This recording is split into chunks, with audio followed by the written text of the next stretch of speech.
오늘 우리가 아주 깊이 파헤쳐볼 텍스트는요. 아마 기독교 성경 전체를 통틀어서 가장 귀괴하고 또 해독하기 까다로운 텍스트 중 하나일 겁니다. 바로 요한계시록 17장인데요. 네, 겉보기엔 진짜 무슨 다크 판타지냐 블록버스터 스릴러 영화 세팅 같죠? 맞아요.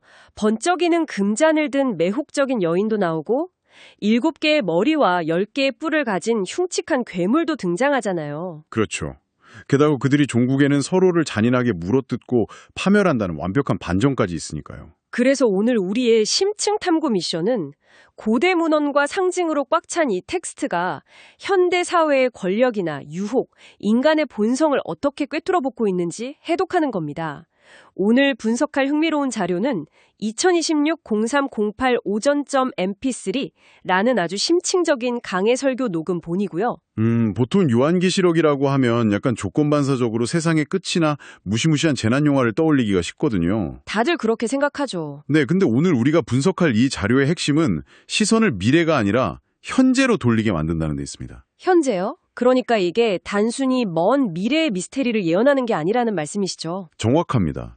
사실은 우리가 매일 아침 눈을 뜨고 직면하는 거대한 사회적 시스템, 그리고 우리 내면에서 끊임없이 꿈틀대는 욕망에 대한 매우 적나라한 보고서입니다. 와, 고대의 텍스트가 21세기의 복잡한 권력과 심리를 그렇게 짚어낸다니까 벌써부터 호기심이 생기는데요. 자료를 분석하면서 제가 제일 먼저 시선을 뺏겼던 부분이 그 텍스트의 독특한 전제였어요. 아, 그 이미와 아직 개념 말씀하시는 거죠? 네, 맞아요. 영어로 already but not yet 이라고 하더라고요. 자료 전체를 관통하는 마스터키 같은 개념인데 거기에 등장하는 에덴 동산 비유가 진짜 확 와닿습니다. 아담이 선악과를 먹었을 때 이야기죠? 네, 아담이 선악과를 먹었을 때 그 자리에서 즉시 육체적으로 사망한 건 아니잖아요.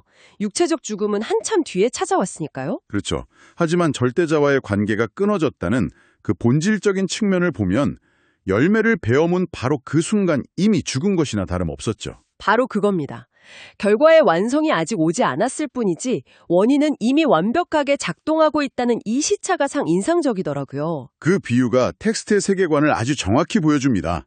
천국이 이미 임했으나 아직 완성되지 않았다는 기독교적 관점처럼 악의 세력도 똑같은 원리로 작동한다는 게 핵심이에요. 악의 세력이라면 그 짐승과 음녀 말씀이시죠? 네, 이 흉측한 시스템이 먼 훗날 종말의 날에 짠 하고 나타나서 세상을 뒤집는 게 아니라는 겁니다. 역사 내내 그리고 지금 이 방송을 듣고 계신 여러분이 숨쉬는 바로 이 순간에도 그 거대한 억압과 유혹의 시스템은 이미 맹렬하게 작동하고 있다는 거죠. 와, 미래의 이벤트가 아니라 철저하게 현재 진행형이라는 경고네요. 자, 그럼 이 현재 진행형인 상황을 한번 본격적으로 파헤쳐보죠. 가장 먼저 눈에 띄는 매혹적인 캐릭터가 있습니다. 바로 짐승의 등에 올라타고 있는 음녀입니다. 유혹의 시스템 그 자체를 상징하는 존재죠. 네, 기괴한 괴물 등에 타고 있으면서 손에는 화려하게 빛나는 금잔을 들고 있잖아요. 자료를 보니까 이 음녀가 특정한 인물이 아니라 사람들을 자발적으로 짐승에게 굴복하게 만드는 시스템이라고 해석하더라고요. 맞습니다. 그리고 더 무서운 건 그녀가 들고 있는 그 금잔 안에 들어있는 내용물입니다. 돈이나 세속적인 성공 같은 거요? 그렇죠. 돈, 성공, 자아실현, 심지어는 자유나 평등처럼 겉보기에는 너무나 숭고하고 매력적인 가치들까지 그 금잔 안에 담겨 있다고 자료는 분석합니다. 우리가 본능적으로 갈망하는 가치들이 다 들어있네요. 자료에 나온 비유 중에 진짜 공감 가는 게 있었어요. 우리가 평범한 종이컵이나 머그잔에 물을 마시면 아무도 신경 안 쓰잖아요. 네, 전혀 관심 없죠. 근데 만약에 누군가 번쩍번쩍 빛나는 순도 100% 금잔의 물을 마신다고 생각해보세요. 온 동네 사람들이 그 잔만 쳐다볼 거란 말이죠. 인간이 얼마나 화려한 외형에 쉽게 매혹되는지 꼬집는 아주 직관적인 비유죠. 압도적인 자산이나 완벽한 커리어, 소셜미디어의 화려한 라이프 스타일 같은 것들이 다 현대판 금잔인 셈입니다. 내용물은 평범한 물일지 몰라도 겉이 금잔이니까 그걸 차지하려고 청취자 여러분이나 저나 기꺼이 스스로를 소모하게 되는 것 같아요. 우리는 그 금잔을 쟁취하는 게 진정한 자유고 성취라고 굳게 믿으니까요. 그런데 여기서 텍스트가 아주 등골 서늘해지는 반전을 던집니다. 그 음녀와 짐승의 관계성 반전 말씀이시죠? 저도 이 부분이 진짜 흥미로웠어요. 처음에 음녀가 당당하게 짐승을 타고 있길래 환상의 파트너인 줄 알았거든요. 근데 나중엔 짐승이 음녀를 잔인하게 죽여버리잖아요. 악의 시스템이 어떻게 사람을 노예로 전락시키는지 보여주는 아주 핵심적인 대목입니다. 서로 이익을 위해 뭉친 것 같았는데 왜 이런 치명적인 덫을 놓고 자멸하는 결말을 맞는지 의문이었어요. 근데 자료에서 나치 독일을 비유로 들면서 설명하니까 단번에 이해가 가더라고요. 네, 역사적 현실과 너무나 맞닿아 있는 비유죠. 히틀러가 처음에 등장할 때 대중한테 여러분의 자유를 뺏고 지옥으로 끌고 가겠습니다. 라고 하지 않았거든요. 그렇죠. 오히려 경제회복이나 게르만 민족의 영광 같은 아주 눈부신 금잔을 흔들면서 유혹했죠. 맞습니다. 당시 극심한 고통을 겪던 독일 국민들은 그 금잔에 열광하면서 스스로 그에게 권력을 쥐어줬습니다. 음녀의 유혹이 완벽하게 성공한 거죠. 근데 히틀러가 권력을 완전히 장악하고, 즉 등에 타고 있던 짐승이 전면에 딱 나서면서 상황이 완전히 역전되잖아요. 자유는 말살되고 국민들은 수천만 명이 죽는 전쟁터로 끌려가고요. 짐승이 궁극적으로 원하는 건 절대적인 권력과 완전한 통제입니다. 그래서 대중을 유혹하기 위해 잠시 썼던 금제한, 즉 음녀의 효용 가치가 다 떨어지면 가차없이 짓밟아 버리는 겁니다. 와, 진짜 무자비하네요. 개인적인 차원에서 든 약물 중독 비유도 장난 아니었습니다. 처음에 약물에 손을 대는 건 철저히 자발적인 선택이잖아요. 네, 처음엔 쾌락이라는 금잔에 매혹돼서 스스로 선택하죠. 근데 중독 단계에 접어들면 주종 관계가 완전히 뒤바뀌어 버립니다. 쾌락 때문이 아니라 고통을 피하려고 억지로 끌려다니게 되잖아요. 너 시키는 대로 복종 안 하면 넌 아무것도 아니야. 라는 식의 겁박을 당하는 철저한 노예 상태가 되는 거죠. 자발적 선택이 완전한 노예로 전락한다는 거. 결국 짐승은 절대 권력을 위해 유혹의 도구마저 파괴하고 사람을 통제한다는 게 텍스트에 뼈 때리는 경고였습니다. 화려한 유혹 이면에 숨겨진 폭력성을 아주 정확히 폭로한 거죠. 그럼 이렇게 무시무시한 시스템의 정체를 알았으니 이제 숫자와 상징 속에 숨겨진 패배의 수학을 풀어볼 차례네요. 텍스트에 보면 짐승이 7개의 머리와 10개의 뿔을 가졌다고 나오잖아요. 이거 어떻게 해석해야 하나요? 일단 역사적으로 7머리는 당시 7언덕의 도시로 불렸던 거대 제국 로마를 일차적으로 가리킵니다. 당시 독자들에겐 로마였겠네요. 네, 하지만 7과 10은 충만을 뜻하는 상징수거든요. 그러니까 과거 애굽이나 바벨론부터 로마, 그리고 역사상 존재한 모든 억압적 권력을 총체적으로 상징하는 겁니다. 열불도 마찬가지로 헤롯 같은 분봉왕들이나 동조 세력을 의미하고요. 시대를 관통하며 나타나는 억압적 권력의 보편적 속성이군요. 근데 저는 여기서 진짜 흥분됐던 포인트가 있어요. 7왕 중에 5은 망했고 하나는 있고 다른 하나는 아직 오지 않았다, 이 구절이요. 그 수수께끼 같은 구절 말이죠? 네, 자료에서 이걸 주식 투자에 빗대어 설명하는데 무릎을 탁 쳤습니다. 7억 원을 투자했는데 이미 5억 원을 날린 상태라는 거잖아요. 맞습니다. 역사적 계보를 맞추라는 게 아니라 짐승의 권세가 이미 치명타를 입었다는 걸 폭로하는 수학적 선언이죠. 7억 중 5억을 날렸으면 멘탈이 이미 붕괴 직전일 테니까요. 눈에 보이는 세상의 짐승이 아무리 무소불위의 권력을 휘두르는 것 같아도 이미 7분의 5는 산산조각 났다는 뜻이잖아요.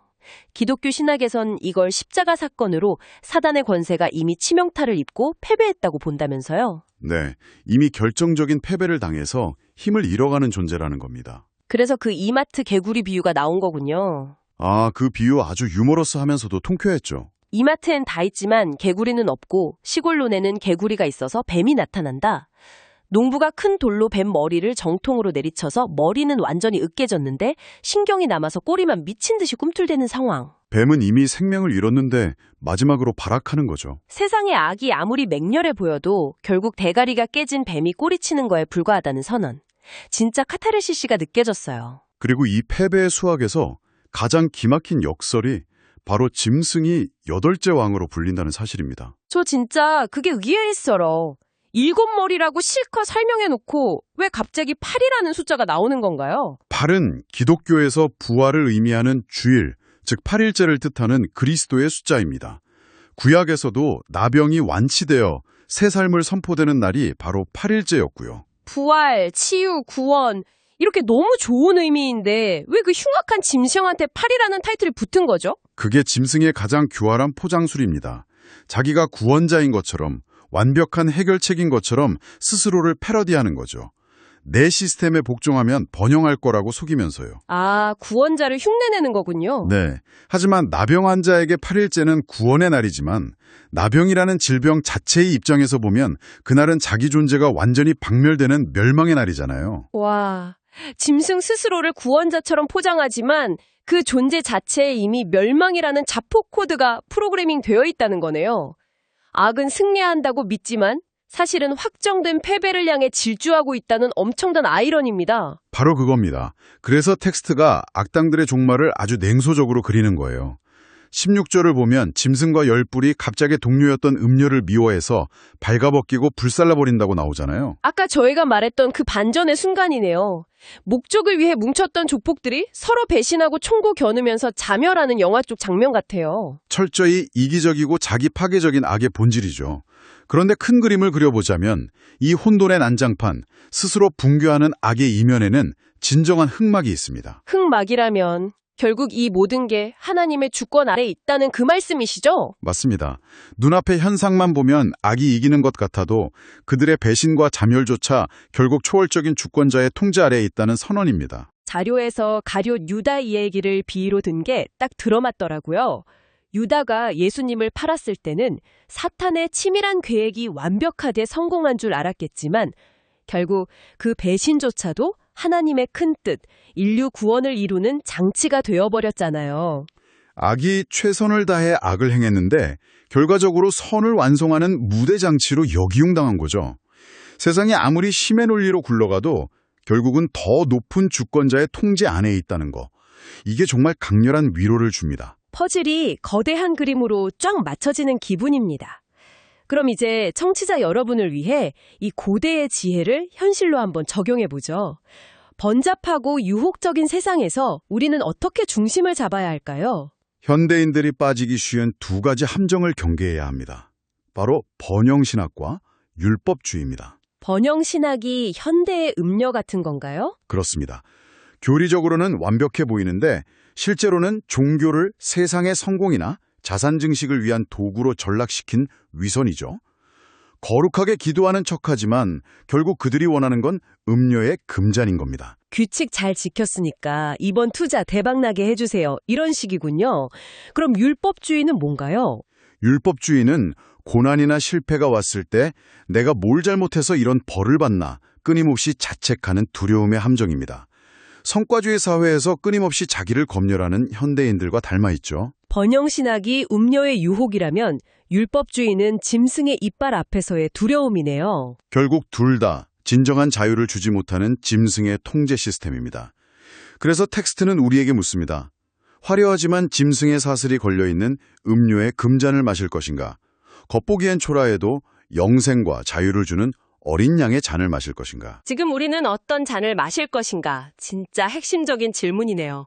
오늘 심층 탐구 제용을 갈무리해 보면 세상의 짐승이 압도적으로 보이고 음료의 유혹이 달콤해 보여도 절대 쫄거나 두려워할 필요가 없다는 거네요. 네, 역사의 결말은 이미 정해져 있습니다. 대가리가 깨진 뱀의 꼬리치기에 겁먹을 필요가 없죠.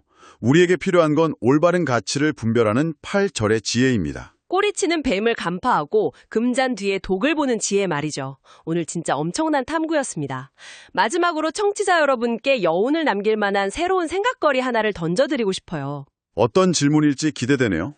오늘 우리는 자료를 통해 음료가 내미는 금잔의 실체를 봤습니다. 그렇다면 한번 생각해 보시죠. 현대사회에서 이 음료는 더 이상 눈에 띄게 금잔을 들고 나타나지 않을지도 모릅니다. 알고리즘과 맞춤형 타겟 광고를 통해 당신의 무의식 속 가장 내밀한 결핍을 정확히 채워주는 개인화된 금잔의 형태로 매일 스마트폰 알림창을 통해 다가오고 있다면 어떨까요? 와, 아주 예리한 지적인데요. 우리는 과연 내 손 안에 매끈한 화면 뒤에 숨어있는 짐승의 시스템을 분별할 지혜를 가지고 있을까요? 당신이 오늘 무심코 쥐고 스크롤을 내리는 그 잔은 과연 당신에게 진정한 자유를 주고 있습니까? 아니면 교묘한 사슬을 채우고 있습니까? 오늘 나눈 이야기들이 일상을 새롭게 바라보는 각성의 순간이 되길 바랍니다. 여러분 스스로 깊이 생각해 볼 시간을 드리면서 오늘의 탐구는 여기서 마치겠습니다.